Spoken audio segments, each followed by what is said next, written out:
Inside on page 2 is what got everyone talking for the past week, which is Chancellor Rishi Sunak's fishy finances. Now, a few days ago, he was being attacked because a company his wife has less than a 1% stake in was still operating in Russia. That snowballed into a scandal about legal tax avoidance, US residency permits, and calls for a criminal investigation, not into him, but into whoever leaked this, because apparently that bit is a crime.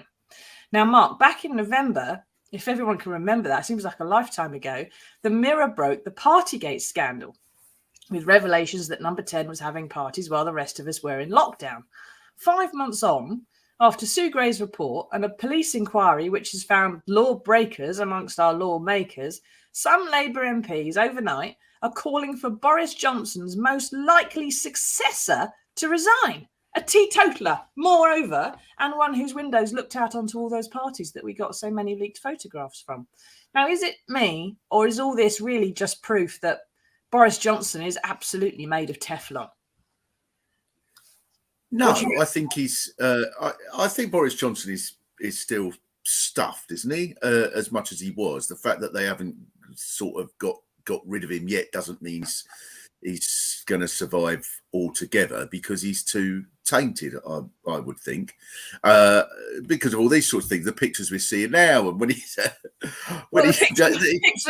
Dominic Raab, who looks like a man whose brain's been switched off and put in a blender. Yeah, I think that people who I think enough people who sort of bought the Johnson myth have decided that they don't want to go along with it anymore. That means he's still stuffed, and that it's a sign of their weakness, the fact that their main rival is now someone who just chooses whichever sort of Caribbean island he wants to be domiciled in, and all a game. So we have the Maldives this morning, and then I rather thought this evening that the Isle of Man might be quite nice to be domiciled in. And we did on my podcast, we did a thing. I quite like this line of him saying, when the energy crisis happened, saying, "Well, it affects us all equally. I, for example, now have to dim the chandelier in my spare ballroom."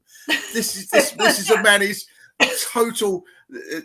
totally not out of touch. It just doesn't. There needs to be a new phrase. It's so utter. She's richer than the Queen. If the Queen comes round to the Sunaks, they go, "Please don't mention money. It's so embarrassing to have someone from the rough estate." Yeah, she has to go around. "I can't go round the Sunaks. Don't bring up money." This is so utterly absurd. And I think it's perfectly reasonable to call for both sets of crooks to resign. I don't think that if you, I don't think you can go, "Oh, well, we shouldn't." No, they should both resign. They should both go away.